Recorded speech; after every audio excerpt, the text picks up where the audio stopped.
Okay, today we are starting here chapter number 6, that is the Pulling's valence bond theory. This is a very important chapter as per your university examination. In the introduction, we are doing study here uh, what is the Lewis base and what is the Lewis acid. All of you know very well what is the Lewis base. Lewis base is nothing but our ligands, and Lewis acid this is nothing but our metal or metal ion. So these ligands which are the bonded to the metal, and there is a formation of the bond in between ligand and metal. This bond which is known as the coordinate bond, and this coordinate bond which is also known as the dative bond also. So this is about the introduction of this Pulling valence bond theory. Next point of this chapter, that is what is the need of the concept of the hybridization. Hybridization is nothing but the mixing and recasting of the atomic orbital, and there is a formation of the new set of the hybrid orbital, and this phenomena which is known as the hybridization. I think all of you know what is the hybridization, or what are the types of the hybridization. sp3, sp2 or sp hybridization, these are the very well known hybridization. There are some hybridization which are given there: sp, sp2, sp3, dsp2 hybridization. Also on the next page there are a number of the hybridations which are given there. So what is the need of the hybridization? There are some important points which are given there because of there is a need. There is one example which is given there. Covalent bond which is formed here only if there is unpaired electron which is in the atomic orbital. Generally covalent bonds form होत असतं त्याच्यासाठी unpaired electron असणं expected असतं, गरजेचं असतं. But most of the molecule which is having no unpaired electron, for example beryllium which is having no unpaired electron. So according to the formation of the molecule, there is no unpaired electron. That means beryllium which is not possible to form bond here. But beryllium which can be formed bonding with the different ligands, different atoms. Boron which is also having one electron which is unpaired, one electron. Carbon which is having two bonds, that means there are two unpaired electron. Actually beryllium which is a form here two bonds, boron which form three bonds, carbon which form four bonds. That means number of the unpaired electron which is not matches here with the number of the electrons. So number of the electrons, for example beryllium, there is no electron, there is no unpaired electron, that means there is no bond formation. But beryllium which can be formed here two bonds, beryllium which can form two bonds. Again here boron which is having one unpaired electron, one unpaired electron, that means one covalent bond formation which is possible there. But boron which can be form three bonds. Carbon, there are two unpaired electron which are the present in the 2p. That means carbon which is having maximum possibility for the formation of the covalent bond, that is a 2. But this carbon which can be formed 4 bond. So that means number of the unpaired electron and electrons which are the present actually in the outer shell, these are not exactly matches here. That means whatever there is a paired electron, there is a one unpaired electron which can be formed number of the bonds here. So this is the first one reason, because of that there is a need of the hybridization. So this is the one important thing which is given there. What is the need of the hybridization we are seeing there? There is the first important thing. Second important thing which is given there, atoms which normally form bond means different energy levels. So S and P, these are the involved in the formation of the covalent bonding. So beryllium which is in the excited state, there are two unpaired electron, one in the 2s and one electron in the 2p orbital. So one electron which is from the 1s orbital of the hydrogen which can be form bonding with the molecule. So this 2s and 2p which is not having equal energy, that means difference in energy. So that's why there are some difficulties in the formation of the bond. So this is the one of the next one reason, because of that need of the hybridization. Hybridization म्हणजे काय होत असतं बघा, एक set form होत असतो आणि त्यांची एनर्जी सेम होत असते. एक न्यू सेट फॉर्म झालेला असतो हायब्रिड ऑर्बिटलचा आणि त्यांची एनर्जी सेम असते. त्याच्यामुळे एनर्जी डिफरन्स हा तिथे इश्यू हा इम्पॉर्टंट राहत नाही, कारण तिथे एनर्जी डिफरन्स नसते, सर्वांची एनर्जी काय होत असते ते सेम होत असते. And next one important thing which is given there, um, sigma bond, pi bond, these are the bonds which are the formed here because of the covalent bonding. But better explanation which is possible here in case of the hybridization which can be explained here, how there is a formation of the molecule, what is about the geometry of the molecule which is also possible here to determine here. That means uh, we are not possible to determine structure of the given structure. एखाद्या मॉलिक्यूलचं structure काय exactly आपण हे determine करू शकत नाही up to the if we know hybridization. If we know hybridization, then we can easily determine here structure. For an example, ESP hybridization, that means 100% there is a linear structure. If there is a ESP2 hybridization, then that is a trigonal planar structure. That means if we know hybridization, then we are easily determine here geometry and shape of the given structure. So all these are the three important things which are the because of that there is a need of the hybridization. So these are important thing which is given there. There are common types of the hybridization which are the given there. ESP, that is a linear, and this is a geometrical shape which is given there. Hybridization, that is a ESP2 hybridization. Trigonal planar is a trigonal planar structure. Next one ESP3, that is a tetrahedral. In short, we are writing there TD, that is a tetrahedral, and this is the shape of the tetrahedral structure. DESP2, in that there is involvement of the dx square minus y square orbital, which is having square planar geometry. In short, SQPL, square planar, meaning of that SQPL, and this is the structure of the square planar structure. Okay, square planar geometry. This is the shape which is given there. So there is a another hybridization which is given there. DSP3, there is involvement of the dz square orbital from the D, which is having trigonal bipyramidal arrangement. And in short, we are writing there TBP. This is the trigonal bipyramidal, and geometrical shape which is given there, that is a trigonal bipyramidal which is given there. So this is about the DSP3. Next one DSP. 3, which is also having square pyramidal, which is also having another possibility which is given there. There are two possibilities. One is the trigonal bipyramidal, and another which is a square pyramidal. Okay, square pyramidal. D2sp3, which is also having same case which is given there. Last one, that is a D2sp3 or ESP3D2.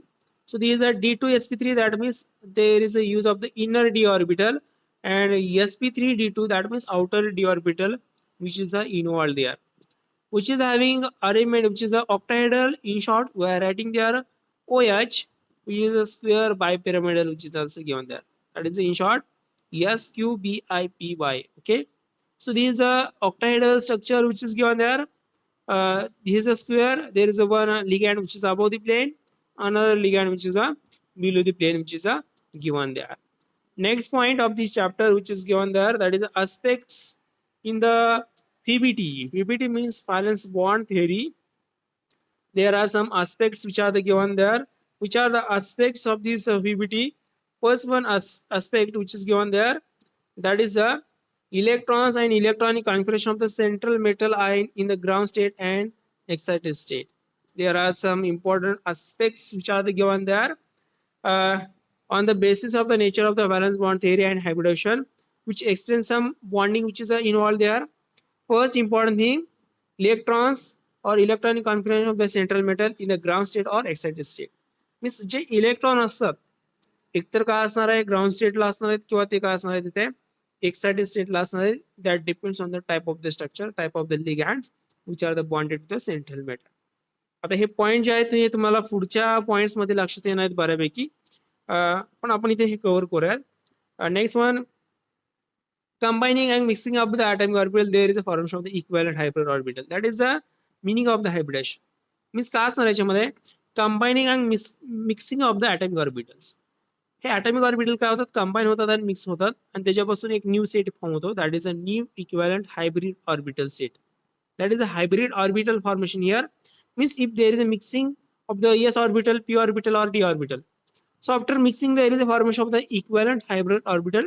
So this is the one concept which is given there, or this is the one aspect which is given there in the PBT. Next one, which is the related to the interaction of the hybrid orbital with the ligand, there is a formation of the bond. Means hybrid orbital which is formed there from the metal, if there is an interaction with the ligand, then there is a result, that is a bond formation. If there is a one hybrid orbital which interact with the ligand, then there is a one bond formation. If there are two hybrid orbitals which are the interact with the two ligands, then there are two bond formation here. If there are three hybrid orbitals which are the interact with the ligand, there are three bond formation, and so on. So this is about the next one aspect. That is this is the next aspect which is given there. Next one, explanation of the shape of the molecule which is on the basis of the hybridization. Already we are seeing there. This is about the hybridization which is given there. That means if we know hybridization, we can easily determine here geometry. If there is a D2sp3 hybridization, that means 100% which is having octahedral structure or shape. If there is a sp3 hybridization, then there is a 100% tetrahedral geometry. If there is a dsp3 hybridization, 100% there is a trigonal bipyramidal or square pyramidal geometry. That means shape of the molecule which is explained on the basis of the hybridization. Okay, and last one, which is a important aspect which is given there, which explain magnetic property of the complex of the molecule, which explain magnetic properties of the complex molecules. Means magnetic property, that means given complex which is the diamagnetic or paramagnetic, we can easily we can understand here if we know hybridization. So all these are the aspects of the VBT which are the given there.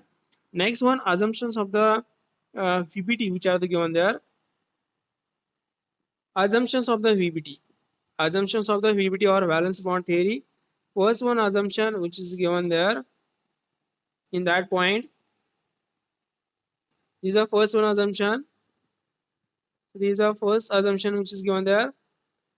Number of the vacant orbital on the central atom must be equal to the number of the coordination number of the given complex. Means जेवढे काय vacant orbital असतील, number of the vacant orbital, these are equal to the number of the coordinate bond. जेवढे vacant orbital असतील तेवढे काय असणार आहेत, ligand काय असणार त्याच्याबरोबर बॉन्डिंग फॉर्म करण्यासाठी कॅपेबल आहे. Okay, that means vacant orbital, that means which is the empty orbital, and ligand which acting as the Lewis base, and central metal which acting as the Lewis acid. That means ligand which can be donates electron to the vacant orbital of the metal. That means vacant orbital of the metal, central metal, and number of the ligand, that is the coordination number which is equal, which is given there. Next one important thing, that is the donor group ligands which is having at least one sigma bond formation which contain one lone pair of the electrons. That means ligand which if bond with the central metal, then which can be formed at least one sigma bond, at least one sigma bond. If there are a number of the bond possible here, then there may be the pi bond formation which is a capability which is possible here, but at least one sigma bond formation here if there is a one donor ligand present there. Next one point which is given there, field ligand orbital which contain lone pairs which overlap with the vacant hybrid orbital and which form a sigma coordinate bond, which is the formation of the sigma covalent coordinate bond formation here.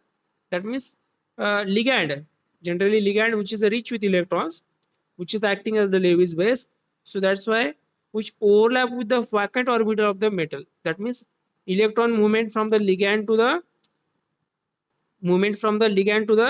metal, vacant orbital of the metal, ligand to the vacant orbital of the metal. Okay, so this movement of the electron, so there is a formation of the sigma coordinate bond. Okay, next one point which is given there, that is the addition of the sigma bond, there is a pi bond may be result, that is a pi back bonding which is the formation. When there is a pi back bond formation, back bond, that means electron movement from the metal to the ligand, from the metal to the ligand, there is a opposite direction of the movement of the electrons from the metal to the empty orbital of the ligand. हे पण possibility आहे, जर माघारी जर electrons आले लिगॅन्ड कडे, that is a back bonding and which is known as a pi bonding. If electron movement from the ligand to the metal, then there is a sigma bonding. If electron movement from the metal to the ligand, then there is a pi bonding.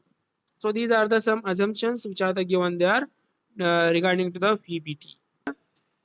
Structure and magnetic momentum which is given there, we can easily determine here magnetic moment. That means we can easily determine here what is about the structure, what is about the given structure, which is the paramagnetic or diamagnetic.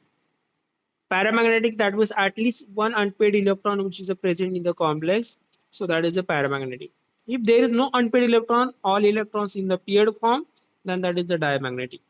That means paramagnetic and diamagnetic property we can easily determine here in this hybridization according to the VBT. Magnetic momentum, that is a mu formula which is given there in square bracket, in square bracket en in bracket en plus 2, where en is the number of the unpaired electron. If we put up value of the unpaired electron, if there is a one unpaired electron, then value of the en, that is a 1. If there are two unpaired electron, then value of the en, that is a 2. If there are three unpaired electron, then value of the en, that is a 3. If we put up this unpaired electron value as the en, then we can easily determine here magnetic momentum of the given complex. If we know magnetic momentum, then we can easily determine here what is about the diamagnetic and paramagnetic nature. Next one point which is given there, that is a valence bond representation of the complex. In that first one example that is given there, chromium which is surrounded by the 6 water ligands which are given there. So in this example, this is our example which is given there. Chromium which is surrounded by the 6 water and there is having +3 charge. Now how to represent valence bond, how to represent this complex by the PBT. So in this example, there is central metal, that is a chromium, and which is having +3 charge. So +3, that means chromium which is having atomic number, that is a 24. There is a one electron in the 4s and there are 5 electrons in the 3d. So this is the electron configuration of the chromium. But chromium +3, there are 3 electrons which are the lost here. 1 electron from the 4s and 2 electron from the 3d. That means याच्यातले कमी झालेत बघा. Total किती होते 5 + 1 that is 6. आता इथे किती राहिले only 3. That means 6 - 3, there are 3 electrons which are the remaining here. Why? Because there is a +3 charge on the chromium. So +3 means 4s which is having empty orbital, there is a 4s which is having empty orbital. 3d which is having 3 electrons. According to the Pauling's and Ohm's principle, we are placing this electron first, unpaired electron, then there is a pairing possible here. So this is about the formation of the electronic configuration of the chromium which is given there. So in the electronic configuration, there is a formation of there is a mixing and decasting of this atomic orbital. There are 2d orbital, 1 s orbital, 1 4s orbital, and 3 p orbitals which are the mixed to each other. There is a formation of the new set. This is a new set formation here, which is having equal energy. यांची energy कशी असते ते equal energy, and this equal energy set which is having empty orbital which can be formed bonding with the ligands. There are six water molecules which are surrounded here. So that means there are total each ligand which is having 2 electrons which can be formed bonding with the empty orbital of the metal. हे सर्व काय देत आहे मेटलचे empty orbital आहेत याच्यामध्ये bonding हे काय करणार देत आहे form करणार. So there is a set formation here. So this set which is known as the D2sp3. Why this is a D2sp3? Because there are 2 d empty orbital, 1 s orbital, and 3 p orbitals which are the in all here. So this new set which is having name, that is a D2sp3 hybrid orbital, and this arrow which indicates electrons from the metal, this X indicates electron from the ligands. So these electrons which are available from the water molecule. So this is the VBT, which is the valence bond theory, which represent how there is a formation of the chromium complex. Okay.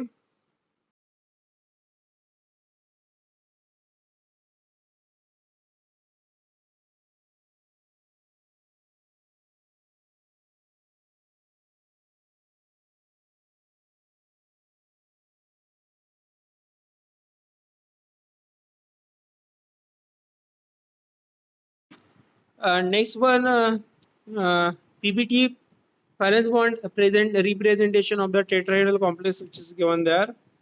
So this is the new point which is given there. Tetrahedral complex, how there is a formation of the tetrahedral complex. There is one example which is given there, MnCl4, which is having -2 charge. So Mn, that means which is having d block elements and which is having atomic number that is a 25, 4 electrons in the 4s which is having 2 electrons, 3d which is having 5 electrons, but Mn which is having plus 2 charge. Already we are discussed here how there is a calculation of the oxidation state.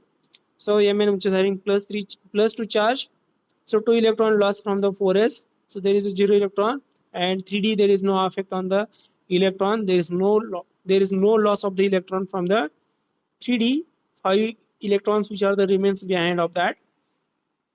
Now electronic configuration of the Mn plus 2, 3d which is having 5 electrons, we are writing as like this way, 4s which is empty, 4p which is also empty. So there is a mixing and decasting of the 1s and 3p orbital. So there is a formation of the new set, and this is the sp3 hybrid orbital set. Now electrons from the chlorine, these electrons, these are the electrons from the chlorines which are given there. There are 4 chlorine, that means each chlorine which donates 2 electrons. There is a one bond formation here, another chlorine, third chlorine and fourth chlorine. 4 empty orbital which are the form 4 bonding with this metal empty orbital, electrons movement from the ligand to the empty orbital of the metal, and this is the sp3 hybrid orbital formation. And we are seen there what is the shape of the sp3 hybrid orbital. sp3, that means tetrahedral shape, we are seen already there. Okay, we can also calculate here how many, what is about this structure. This is the paramagnetic or diamagnetic, this is the paramagnetic. Why paramagnetic? Because which is having 5 unpaired electron. If there is a one unpaired electron, then that is also paramagnetic. If there is no unpaired electron, then that is a diamagnetic. So we can also calculate here dipole moment here. There are 5 unpaired electron. So if we put up the value in the equation which is given there, so dipole moment is equal to gas 5. 5 means n value, that is a 5. If we put up the value in the last previous formula, then we are getting answer that is a 5.92 bm. Bm is Bohr magneton. Okay, and given complex which is the paramagnetic in nature. Okay, there is a one next example which is given there, that is a NiCl4 nickel which is surrounded by the 4 chlorine ligands, and another that is a nickel which is surrounded by the ethylene, Et means ethylene phosphate, P means phosphate, NO3. So these are the 2 ligands which are surrounded there. Nickel which is having atomic number that is a 28, 28, that means D which is having 8 electron, 4s which is having 2 electrons, but nickel in this complex which is having plus 2 oxidation state, so that's why there are 2 electrons which are the lost from the 4s orbital, and there is no effect on the 3d orbital electrons. Now electron configuration of the Ni plus 3, d electron, d orbital which is having 8 electron. All of you can count here, 1 2 3 4 5 6 7 and 8 electrons in the d orbital. 4s which is having empty orbital, and this 4p, actually there is, this is a 4p, this is not 3d, actually this is a 4p orbital. You can write here is a 4p orbital. Okay, which is not 3d. Okay, so this is a 4p orbital. So there is a mixing and decasting of the 1s and 3p orbital. There is a formation of the new set which is known as the sp3 hybrid orbital set, and in next step there is a formation of the bond from the ligands. These ligands or this ligand, there are 4 ligands which form bonding with this empty orbital of the metal. Okay, which can you form bonding with this empty orbital of the metal. That means empty orbital of the metal which are the available for the formation of the bonding with this chlorine or these ligands. So these electrons which are the moves into the empty orbital of the metal, and there is the formation of our complex here. So in this complex, what is about the paramagnetic or diamagnetic nature? There are 2 unpaired electron. So that's why given complex which is having paramagnetic in nature, and which is having 2 unpaired electrons, which is having two unpaired electrons. So that's why magnetic momentum which is given there, that is a 2.83 bm, that is a Bohr's magnetism. So that means we can calculate here magnetic momentum of the given complex if we know hybridization of the given structure.